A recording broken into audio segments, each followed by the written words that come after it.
Produit avec le soutien de Sidi Ali, eau officielle des équipes nationales du Maroc. Bonjour, vous êtes bien sûr Radio Ma'arif, encore avec Reda Allali pour nous raconter cette épopée de 1986 au Mexique avec cette équipe que personne ne pourrait jamais oublier.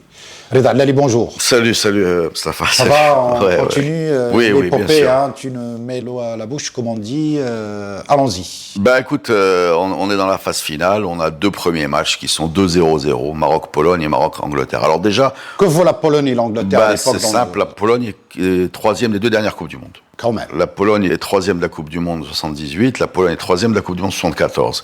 Elle a un bonhomme dans son attaque qui s'appelle Boniek, il y a des gens qui s'appellent Lato, Smolarek, c'est des noms qui nous disent quelque chose. Alors, encore une fois, je vous rappelle des années 80, on est dans un monde où on entend des noms, mais on les connaît pas très bien, on les voit pas jouer, on les voit tous les 4 ans, voilà, on les voit tous les 4 ans. Ouais. On se retrouve donc avec ces deux équipes qui sont deux monstres pour nous, et qu'on l'étouffe. En fait, le Maroc joue défensif. Il faut le dire clairement, nettement, le Maroc joue défensif. Le Maroc étouffe les adversaires, il fait horriblement chaud au Mexique, parce que ça joue tôt, ça joue en pleine journée à cause du décalage horaire. Donc les Marocains,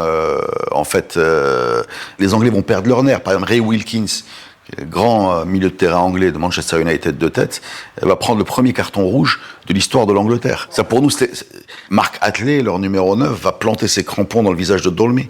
Il craque nerveusement parce qu'il fait chaud, parce que les terrains sont pas très bons, parce que les Marocains, on les attendait pas à ce niveau, parce qu'on n'est pas loin du piège. De la grande équipe face à une petite équipe. Voilà, et la petite équipe qui profite de la chaleur, qui casse le rythme, qui n'est absolument pas en panique, qui n'est pas du tout débordée et qui va prendre 2 points en 2 matchs avec ces 2 matchs nuls. Et là, je me rappelle, donc, il y avait l'idée que finalement, ces gars-là sont pas des monstres. Cette Coupe du Monde nivelle les valeurs. On n'est pas du tout devant des gars qui se promènent. Les Anglais, c'est quand même Lineker, Shilton. C'est les mêmes Anglais que ceux qui vont se faire sortir par l'Argentine en quart de finale avec la main de Dieu. On est dans cette Coupe du Monde-là, il faut en parler de cette Coupe du Monde. On en reparlera. Bien sûr, c'est cette Coupe du Monde-là. Et donc, quand on arrive au 3e match, les Marocains ont 2 points. Les Marocains ont 2 points. À l'aise, en forme. Voilà, nous on est contents. C'est Ramadan, on a vu je crois que c'est pas loin de l'Eid. Yallah, Eidna, en tout cas, on a commencé la Coupe du Monde Ramadan. Et on a ce match contre le Portugal. Qui n'était pas une grande équipe à l'époque au niveau européen. Si, le Portugal, c'est le demi-finaliste de l'Euro 84. D'accord. La France qui gagne l'Euro 84 avec Platini. Bat le Portugal en demi-finale après les prolongations de tête. D'accord. Donc une équipe déjà. Il y a un Foutré, Pacheco, c'est des bons joueurs. Mais c'est même pas le Portugal. Le problème, c'est le Maroc. Parce que dans la journée de ce match, les Marocains, les leaders un peu de l'équipe vont discuter avec la fédération pour faire le bilan financier. En disant, voilà, si on passe, voilà les primes. Parce que déjà de faire moins, c'est pas une négociation. Ouais. En se disant, parce qu'il y a la prime de la victoire, s'ils gagnent, et la prime de la qualification. Et ils font le calcul, et ils disent donc, si on gagne cet après-midi, et j'ai fait le calcul, j'ai traduit un peu, ça ressemblerait aujourd'hui, en valeur, pas en chiffres, à 400 000 dirhams chacun. D'accord. C'est une fortune, bien sûr. Ce qui est beaucoup, parce que c'est pour tout le monde, et surtout parce que la fédération, en fait, quand elle s'est mise d'accord avec les joueurs sur les primes avant de partir, n'avait pas du tout l'idée que tu allais pouvoir accumuler 2 matchs nuls, une victoire et une qualification, ça fait trop, en fait. Et là, le président de la fédération, c'est Driss Bamous. Alors, il faut se rappeler de qui est Driss Bamous. Driss Bamous, c'est un colonel. C'est un très beau joueur. C'est un très beau joueur de 70. Il a fait le Mexique, lui. Bien sûr. Un milieu de terrain très élégant, clairvoyant. Mais là, c'est plus du tout le même personnage. Là, c'est un militaire. Il n'a pas des très bons rapports avec les joueurs. Il est un peu cassant. Il n'a jamais été proche de cette équipe-là. À la dure. Voilà, à la dure. On n'est pas dans l'affectif. Et il leur dit, en gros, écoutez, moi j'ai dit oui, mais bon, on n'a pas cet argent-là.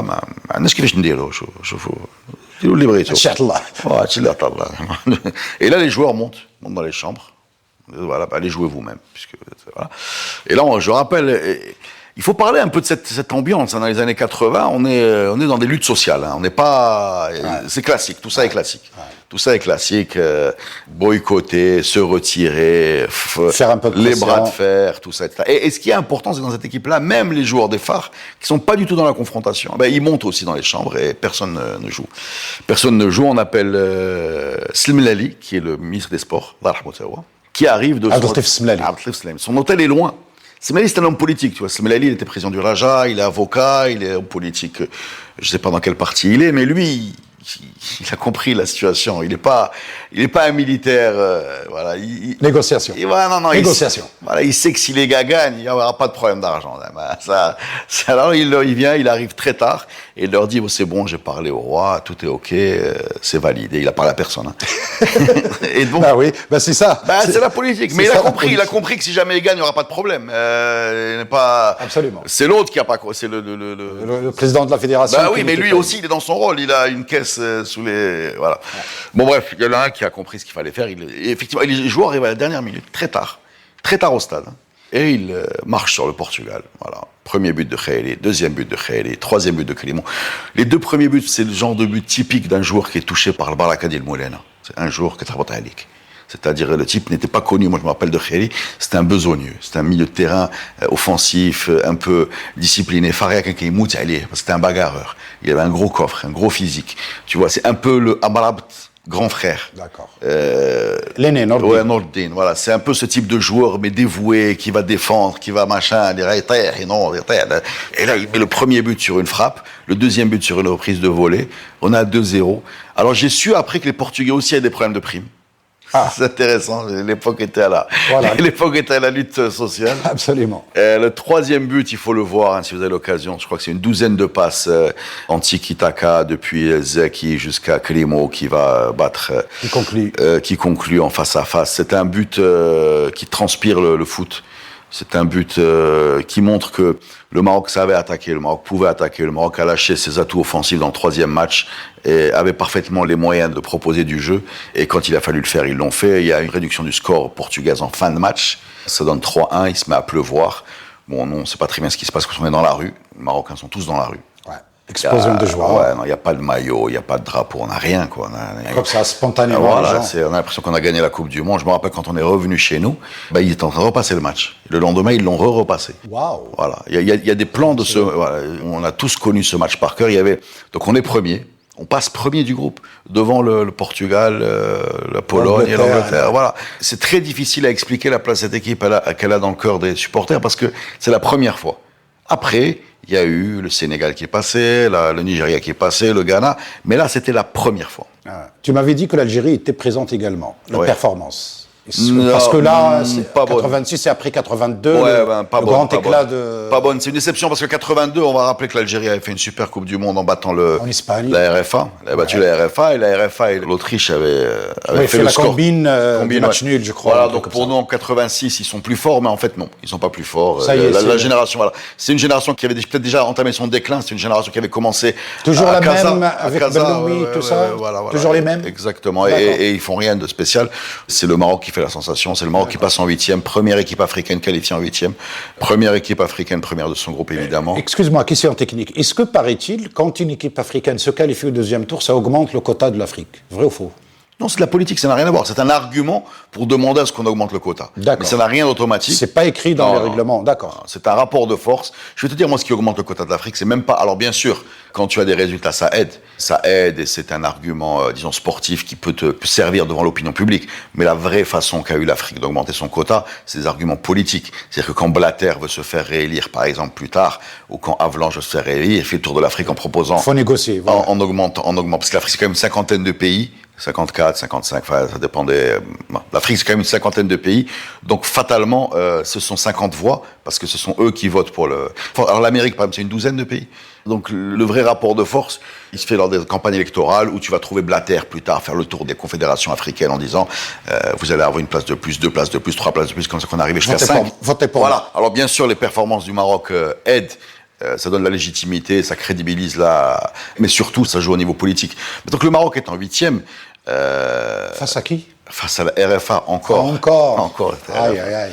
Encore cette RFA qu'on va affronter dans la fournaise, et qu'on va affronter surtout sans le biais. Alors, pourquoi le biais? C'est pas là. Parce que le biais a une cote un peu fêlée. Comment il s'est fêlé une cote? Il s'est fêlé une cote dans célébration du match de but de Khaili. Si vous regardez le but de Khaili, et vous voyez Aziz Boudelba qui saute sur la pyramide de joueurs et il touche le genou. Avec le genou qui touche la côte, donc on s'est blessé tout seul en fait. Voilà, en résumé. Je te spoil le truc.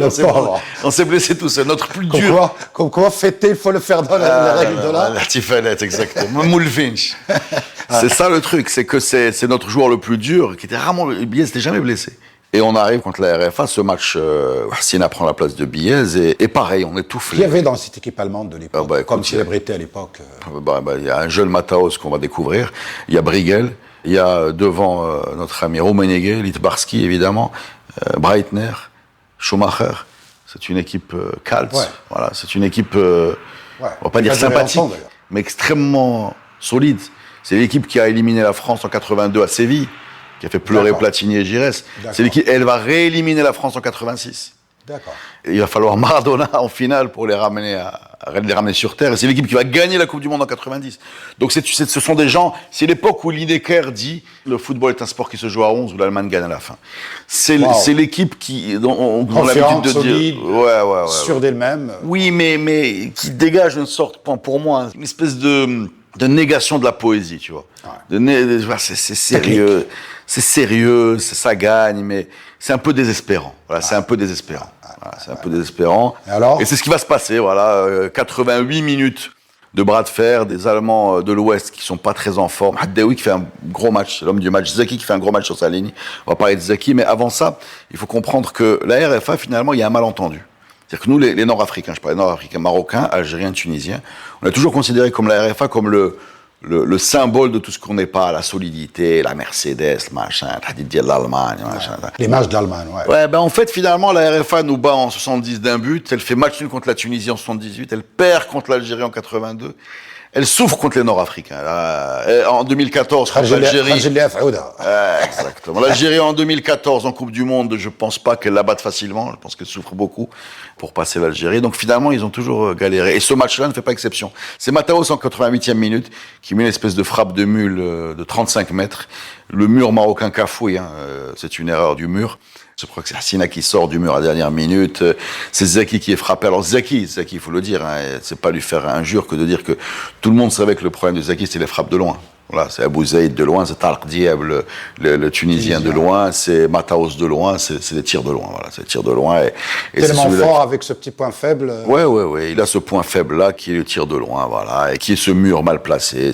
C'est le but un peu du tiers-monde. Voilà, c'est le but du manque de concentration. C'est le but que Regragui va leur montrer en Coupe du Monde avant le quart de finale, en leur disant voilà ce que c'est qu'une seconde de. Pourquoi je dis que c'est la matrice? Parce que cette équipe-là, je le répète, on l'a tous vu, Regragui l'a vu, et c'est l'équipe qui nous a montré à la fois que c'était possible et de ce qui nous manquait. Les erreurs à ne pas commettre. Ouais, les erreurs à ne pas commettre. Donc il y avait cette fierté-là, mais ce qui est important, c'est que cette équipe-là, pour des raisons politiques, Hassan II voulait faire venir le 9 juillet.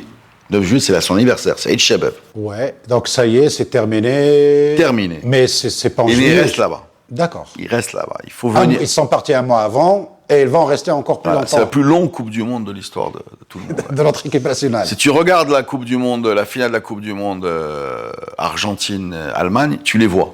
Ils sont dans la tribune. D'accord. Voilà, c'est 10 jours après leur match, ils sont encore là-bas. D'accord. Mais c'est pas fini parce que pour être là pour Eid Shabab, il y a encore 2 semaines ou 10 jours. Ils vont les passer à New York. On les envoie à New York, on leur donne des primes. On parle de $5,000 chacun, je crois, et puis ils vont acheter tellement d'électronique, des magnétoscopes, des caméras, de machin, qu'il va avoir un conteneur qui va être mis à leur disposition. Waouh. Voilà. Wow. Et le mérite.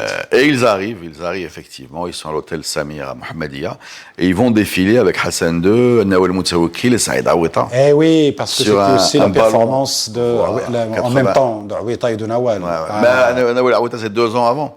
Mais c'est un peu tous les héros de Nawel et Aouita qui sont d'ailleurs, tu peux me contredire, toi qui connais mieux la politique que moi, je crois les seuls Marocains cités par le roi dans un discours.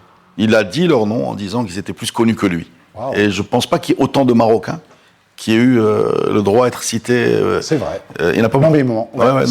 En tout cas, eux, c'est sûr. Et donc ils sont sur le bus. Alors l'espèce de bus, c'est une espèce de char avec un je sais pas comment le dire, un ballon de fer. Un truc qui va faire le tour du stade d'honneur. Les images sont sur YouTube, si vous voulez. Et c'est vraiment le triomphe romain, tu vois. C'est le triomphe romain de l'équipe qui a déclenché beaucoup de choses. Elle a déclenché comme ça ce sentiment que c'était possible. Elle a déclenché aussi une chose assez étonnante. s'en rend compte aujourd'hui, c'est que c'est un peu dans la foulée de cet exploit-là qu'on va demander l'organisation de la Coupe du Monde. D'accord. Voilà. C'est l'origine. Alors il y a des versions qui disent c'est l'idée de Simlali reprise par Hassan II, c'est l'idée de Hassan II, je ne sais pas. En tout cas, c'est dans la foulée de ce mondial-là, et ça passe pour une folie. Ça a donné une confiance extraordinaire. Voilà. À l'époque, la Coupe du Monde à organiser, c'était un truc mégidienne. C'est un truc d'Yélan. Tout à fait. Voilà. Tout à fait. Et effectivement, on va pas avoir cette organisation, mais l'Afrique va l'avoir en 2010, par l'Afrique du Sud. Vraiment, c'était le premier pas vers cette organisation africaine. Ouais. D'accord. Alors, retour triomphal de l'équipe nationale, et c'était la Coupe du Monde de Maradona, de la main de Dieu. Oui, S'il te exactement. plaît, raconte-nous. Toi, fan de Maradona que je te connais, Ouais, bah, t'as écoute, même une dédicace de lui, j'imagine. J'ai une dédicace de lui, ouais. Maradona, c'est sa Coupe du Monde, dans le sens où il va prendre l'équipe d'Argentine sur ses épaules. Maradona, c'est quelqu'un qui a une double frustration. En 78, il n'est pas dans l'équipe. Il est très jeune. Il estime qu'il aurait dû avoir sa place, mais il n'est pas sélectionné. C'est la Coupe du Monde qui a lieu en Argentine. Il la gagne sans lui, avec Menotti. 82, il est une petite star. Trop de pression sur les épaules. Il craque complètement contre le Brésil. Il prend un carton rouge. Tout le monde est déçu. L'équipe d'Argentine de 82, championne du monde, sort sans gloire de cette Coupe du Monde espagnole. Elle est également victime d'une énorme fitna, je ne sais pas comment le dire, politique, puisqu'à ce moment-là, il y a les fans du régime militaire et les opposants du régime militaire. Dans l'équipe. Dans l'équipe. Oula. Dans l'équipe, parce que l'Espagne, ils sont dans un pays hispanophone, Ouais. 82. Ouais. Ils ont accès à la presse espagnole, qui fait des hamlets, si tu veux, contre Pinochet. Donc, il y a une partie du groupe qui se solidarise du gouvernement. Enfin, ouais. Oula. C'est terrible, c'est terrible. Il y a les Passarella, qui est très proche de Videla, etc. Bref. Et tout ça explose dans une Coupe du Monde où ils font rien de glorieux. 86, Maradona est au top de sa carrière. Il a, je pense, de tête 26 ans ou 26 ans. Voilà, il va prendre l'équipe sur ses épaules. Bilardo va faire l'équipe qu'il veut, c'est-à-dire il déborde du terrain. Il a son mot à dire sur ses coéquipiers. Tout le monde joue pour lui. Ouais. Il est absolument pas contesté. Par exemple, on parle souvent de le côté comment gérer un joueur un peu rebelle, un joueur un peu fêtard. Et ben l'équipe, Valdano, qui est un peu un poète de cette équipe-là, si vous tombez sur les interviews de Valdano, allez les lire, parce que c'est un type qui parle très bien, qui est attaquant de cette équipe, raconte qu'ils sont allés voir l'entraîneur, disent laisse-le sortir, s'il veut s'amuser, laisse-le s'amuser. Parce qu'il n'était pas discipliné dans l'équipe, Non, sur le terrain, il te ramène 3 points, mais c'est quelqu'un qui n'est pas du tout un égoïste, c'est pas du tout quelqu'un qui joue pour ça. Il va faire ce qu'il y a de mieux pour l'équipe. Okay. Il va faire ce qu'il y a de mieux pour l'équipe. Si ça veut dire jouer seul et dribbler 5 joueurs, il va le faire. Si ça veut dire se mettre en retrait et jouer en une touche de balle comme il va faire en finale, il va le faire. Par contre, c'est quelqu'un qui, pour être bien dans sa vie, a besoin de sortir, de danser, de faire voilà, c'est comme ça. Ouais, en fait. Et l'équipe va lui donner cette possibilité-là. Vas-y. Wow. Et Valdano raconte qu'en pyjama, il allait se coucher, croiser Maradona qui allait festoyer. Et tout le monde était d'accord. Si c'est comme ça qu'il est le mieux, il est meilleur. Donc cette espèce de match mythique, parce qu'il y a le but de voleur marqué de la main, et il y a le but de génie où il traverse tout le terrain, il va battre dans la foulée la Belgique, gagner cette Coupe du Monde. Et c'est très important parce que c'est un peu une conscience du tiers-monde. Voilà, il faut se rappeler qu'à l'époque, il y avait 3 posters chez les Moulin Pisseriyet, Wednesday au Maroc. Il y avait Maradona, Bruce Lee et Bob Marley. C'est un peu les trois héros du tiers-monde. On ne comprenait pas très bien ce qu'ils disaient, mais on avait compris qu'ils étaient avec nous, tu vois. Ouais.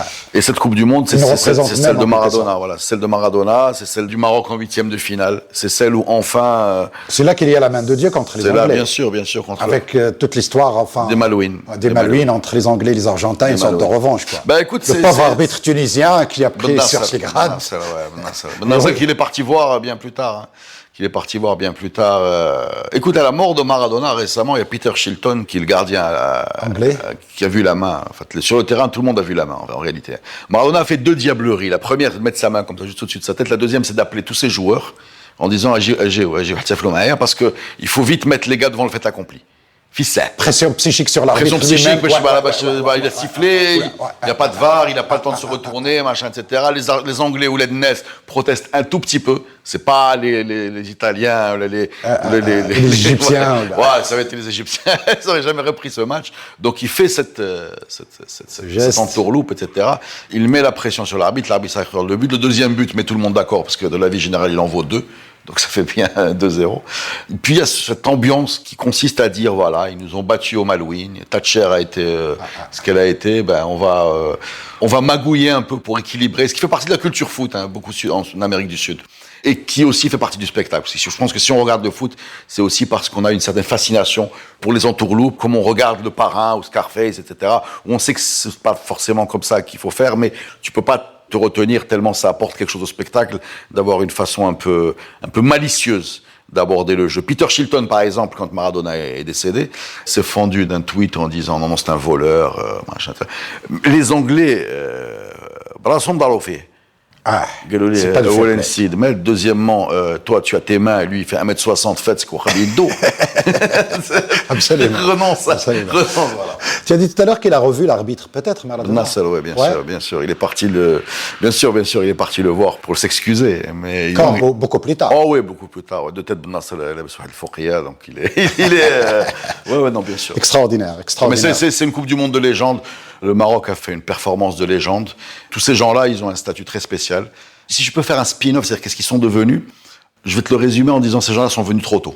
Ces gens-là sont venus trop tôt. C'est pas l'arrêt Bosman, c'est-à-dire pour sortir du Maroc, il faut l'autorisation de la fédération déjà, du pays qui t'accueille, l'autorisation de travail, les limitations d'étrangers par équipe. Ça fait des gens qui vont jamais avoir vraiment au niveau international la carrière qu'ils méritaient. Typiquement, c'est symbolisé par un joueur qui s'appelle Mohamed Timoumi, qui pour moi avait sa place dans à peu près n'importe quelle équipe, qui est vendu blessé par les phares. Wow. Il est livré un peu aux agents qui sont pas là pour le bien du joueur, mais pour le bien de leur poche, qu'il va vendre blessé sans le dire à Murcie. Il va se retrouver à Lokeren, Murcie, on n'est pas dans le standing de Timoumi.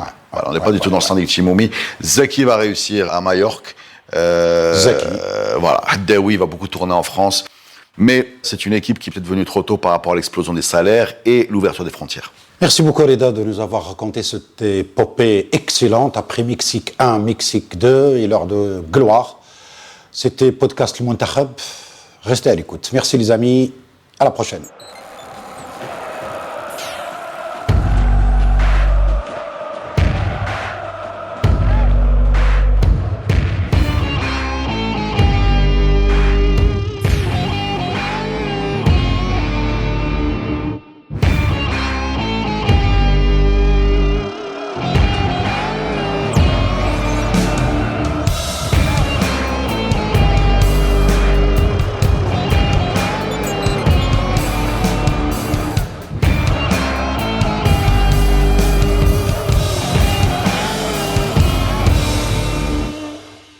Produit avec le soutien de Sidi Eli, au officiel des équipes nationales du Maroc.